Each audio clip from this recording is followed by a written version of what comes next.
북한은 지난 10년간 60회 이상의 탄도미사일 발사를 진행하며 핵능력을 고도화했습니다.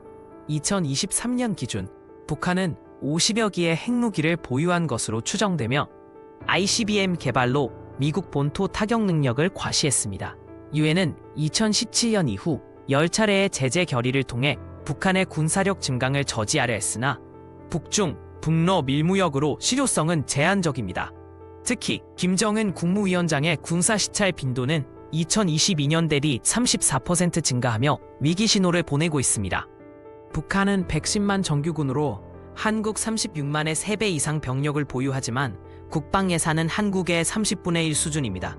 KF-21 전투기, 한국 대비 북한 공군의 주력 기종인 미그 29는 30년 이상 노후화되었으며 K2 전차, 한국의 사거리는 북한의 천마호 전차보다 1.8배 있습니다. 그러나 북한은 8,000문의 장사정포를 판문점 인근에 배치해 서울 위협을 지속하고 있습니다.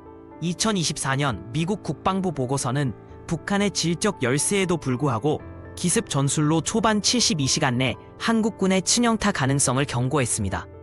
북한군 교범에 따르면 전쟁 시 첫 1시간 내 10,000발 이상의 포격으로 서울 인프라 70% 파괴를 목표로 합니다.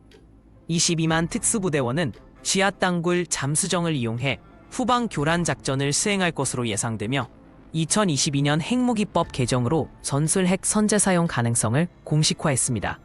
미국 CSIS 모의 시험 결과 북한의 초기 기습 시 민간인 사상자가 1시간 만에 15,000명에 달할 수 있다는 분석이 나왔습니다.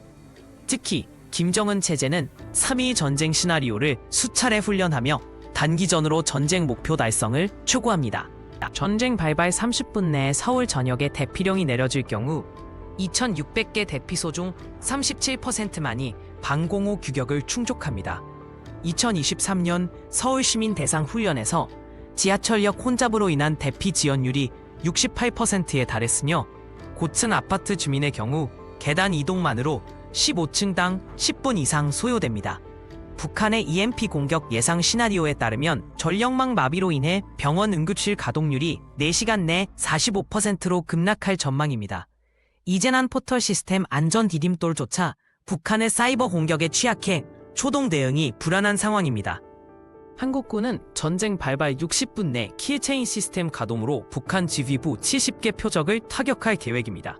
KF-21 전폭기는 GPS 교란 환경에서도 INS 적외선 복합 유도로 북한 기지 정밀 타격이 가능하며 손모 자주포는 80km 사거리에서 분당 12발 사격으로 장사정포 대응합니다. 2024년 도입된 한국형 미사일 방어체계 KAMD는 북한 미사일의 85% 요격률을 목표로 합니다. 특히 한미연합사는 매년 을지훈련으로 3시간 내 추가 전력 투입 절차를 검증 중입니다.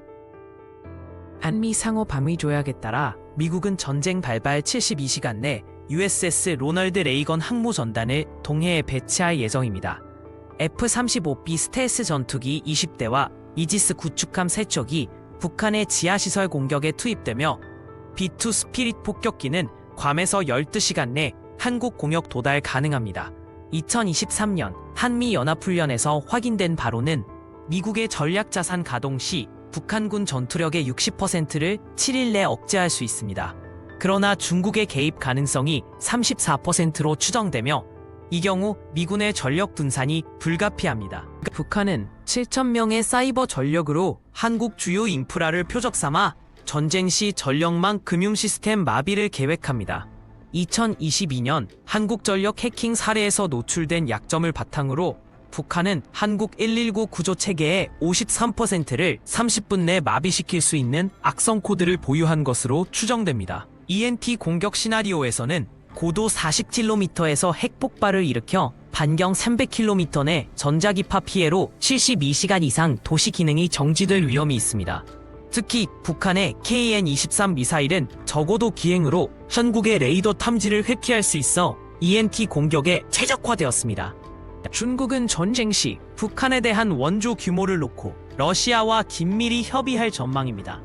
2023년 중국군 연구소 보고서는 38선 교전 시 30만 병력으로 압록강 진영 구축을 시뮬레이션했으며 동시에 미군의 대만 해협 진입을 저지하기 위해 세계 항모전단을 동중국해에 배치할 계획입니다. 유엔 안보리에서는 중국이 북한 제재 결의에 반대표를 행사하며 전쟁 확대를 저지할 것으로 보입니다. 그러나 미중 간 직접 충돌을 피하려는 신유로 인해 중국의 개입은 한반도 북부 지역에 국한될 가능성이 67%로 분석됩니다. 전쟁 7일차 판문점에서의 휴전회담은 양측의 치열한 전략적 계산 속에서 진행됩니다.